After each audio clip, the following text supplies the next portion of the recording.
बिना वैल्यू और बिना रिस्पेक्ट के इस सोसाइटी या समाज में जीना बिल्कुल ऐसा ही है जैसे रोड के साइड में बैठा एक इंसान अपने आसपास लोगों से तो घिरा हुआ है, लेकिन कोई भी उस पर ध्यान तक नहीं दे रहा। हमारे parents, friends, family members, relatives, girlfriend, boyfriend, हमारा पार्टनर, इवन जॉब, स्कूल या कॉलेज में जब सामने से आपको कोई इग्नोर करता जाए, आपकी बातों की रिस्पेक्ट नहीं करता, आपको हल्के में लेता है, आपकी वैल्यू नहीं करता, तो ये चीज किसी भी इंसान को अंदर ही अंदर बहुत दर्द देती है। फिर चाहे वो कितना भी इस चीज को छुपाना चाहे, लेकिन सेल्फ एस्टीम और कॉन्फिडेंस की धज्जियां उड़ जाती है। जिन लोगों की हाई वैल्यू होती है, उनके पार्टनर, फैमिली, फ्रेंड्स, रिलेटिव्स और कोवर्कर्स या पार्टनर सिर्फ उनके सामने ही नहीं बल्कि पीठ पीछे भी उनकी रिस्पेक्ट और वैल्यू करते हैं। तो अगर आप भी इन 5 पावरफुल साइकोलॉजिकल ट्रिक्स को अपने कैरेक्टर में ऐड कर लो, तो फिर चाहे आपके घर वाले हो या दोस्त, आपका लाइफ पार्टनर हो या साथ में काम कर रहा कलीग, सब आपकी वैल्यू बहुत ज्यादा हाई लेवल पर करने लगेंगे, जिसके लिए आपको शुरुआत करनी है इससे। Number 1, become a person of value. लोग आपकी कितनी वैल्यू करेंगे ये आपकी सेल्फ एस्टीम से तय होता है। अच्छा, वेकअप सिड मूवी का ये सीन देखो, कैसे रणबीर कपूर की लो वैल्यू से हाई वैल्यू पर्सन बनने की जर्नी दिखाई है। तुम्हें दिखाई नहीं देता कि आज तुम एग्जाम में फेल हुए हो, कल जिंदगी में फेल होने वाले हो? नहीं दिखाई दे रहा। मेरा पहला पेज है अकेले।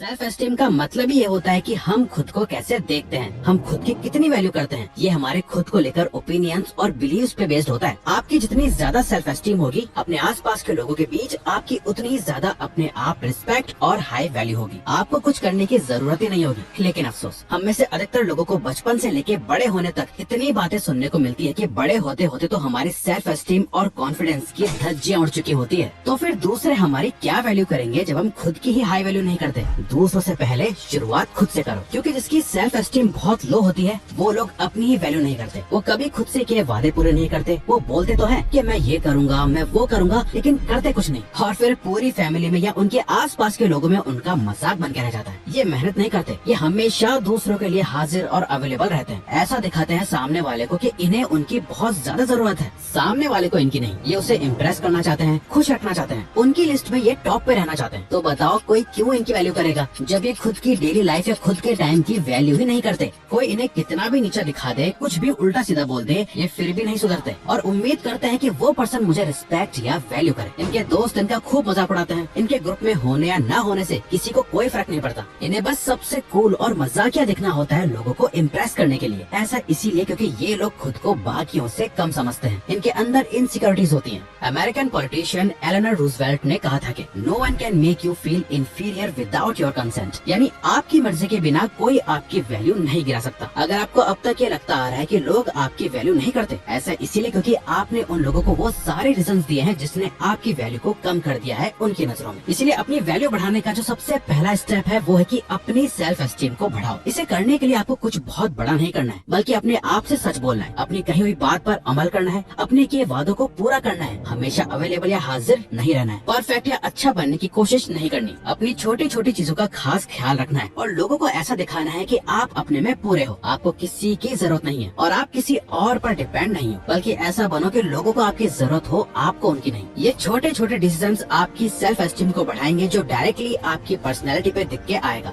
और लोग आपकी वैल्यू करना शुरू कर देंगे। Number 2, don't allow yourself to be cut off. एक सबसे इम्पोर्टेंट चीज जो आपकी परसीव्ड वैल्यू को शो करती है वो ये है कि आप कैसे अपनी बात को प्रेजेंट करते हो। बहुत से लोग ये सोचते हैं कि बात करते टाइम अगर कोई और बोलने लगे तो पोलाइटली चुप होकर सामने वाले की बात सुनना एक अच्छा बिहेवियर है। तब लोगों को लिसन मोर टॉक लेस वाले कोट्स याद आने लगते हैं, जो कि इन अ वे सही है, लेकिन वो चीज यहाँ काम नहीं आती, क्योंकि ये और कुछ नहीं बल्कि उनकी वैल्यू को कम करता है। इससे वो ज्यादा अच्छे दिख के नहीं आते। जब लोग आपकी बात काट कर अपनी बात बोलने लगते हैं और आप चुपचाप सुनते रहते हो, तो ये दिखाता है कि आपको अपनी बात की वैल्यू कम और सामने वाले की ज्यादा है और सामने वाला भी आपको वैसे ही ट्रीट करता है। अब ये करने के 3 तरीके हैं। अब इस क्लिप में देखो कैसे ब्रैडली कूपर जेडन स्मिथ को बोलने ही नहीं दे रहे।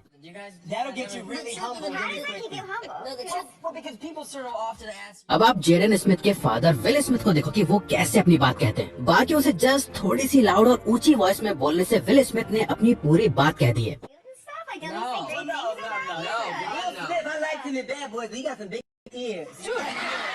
उन्होंने जो क्रैक करा और लोग उस पे हंसने भी लगे। नाउ अब रसल ब्रांड की इस क्लिप को देखो, कैसे उन्होंने सिंपली अपनी बात अपनी नेचुरल टोन में बोलते हुए पूरा कंप्लीट करा। liked your program. Okay, no, You we're... did ask to see No, I the did, books and I of my liked fellow English woman, so And we I felt do- obliged. एक और सबसे powerful तरीका है, अगली बार अगर कोई बीच conversation में आपकी बात काट कर कुछ कहने लगे तो कुछ मत करो, एकदम काम रहो, 1 सेकंड का पॉज लो और फिर कहो, मैं आई फिनिश, क्या मैं पहले अपनी बात पूरी खत्म कर लूं? ये इंस्टेंटली एक हाई रिस्पेक्ट कमांड करेगा और आपकी परसीव्ड वैल्यू एक ग्राउंड कन्वर्सेशन में बढ़ जाएगी। Number 3, openly share your shortcomings. आपको 12th फेल मूवी का लास्ट इंटरव्यू वाला सीन याद है, जब मनोज से कहा जाता है कि इंटरव्यूअर के सामने अपने फेल होने का कोई झूठा बहाना बता देना, सच मत बोलना, लेकिन वो अंदर जाके सब कुछ साफ साफ सच सच बता देता है कि वो 12th में इसलिए फेल हुआ था क्योंकि उस साल चीटिंग नहीं हुई थी। गांव में एक नए डीएसपी सर आए थे, दुष्यंत सिंह सर। उन्होंने चीटिंग रोक दी थी और सारा स्कूल फेल हो गया था।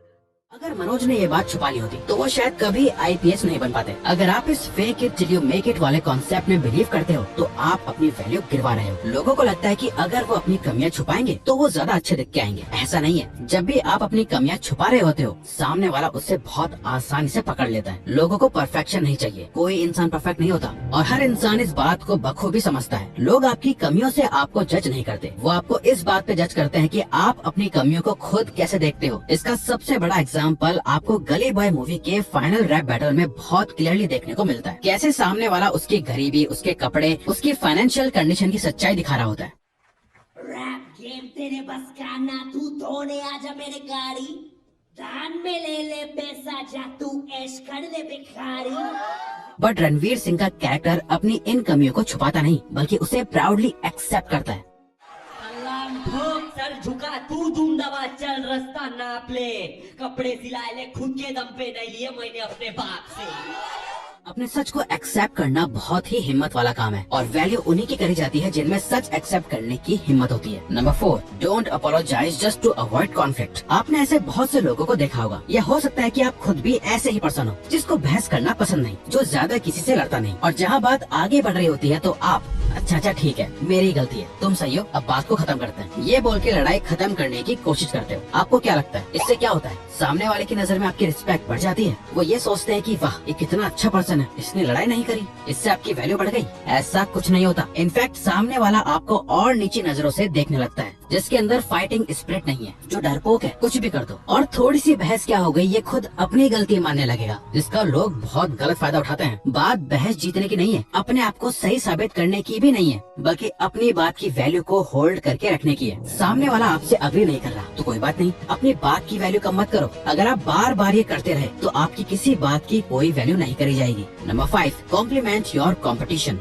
साइकोलॉजी में एक टर्म है स्पॉन्टेनियस ट्रेट ट्रांसफरेंस, जिसका मतलब ये होता है कि आप जिन वर्ड्स का यूज करके सामने वाले को डिस्क्राइब करते हो, वो उन्हीं वर्ड से आपको भी जज करता है। एक तरफ जब आप किसी के बारे में बुरा भला बोलते हो, ये साबित करने के लिए कि आप उनसे बेहतर हो, तो होता यह कि आप खुद के लिए एक नेगेटिव इमेज बना देते हो। इसीलिए लोग ऐसे लोगों की वैल्यू नहीं करते जो किसी वेटर या ड्राइवर से बदतमीजी से बात करते हैं, क्योंकि आपके उस बिहेवियर से आपकी ही पर्सनैलिटी दिख के आ रही होती है। जैसे कि आप इस एग्जाम्पल में देख सकते हैं। जॉर्डन पीटरसन, जो कि खुद बहुत ही हाईली रिलीजियस पर्सन है, वो एथिज्म के बारे में क्या कमेंट्स कर रहे हैं।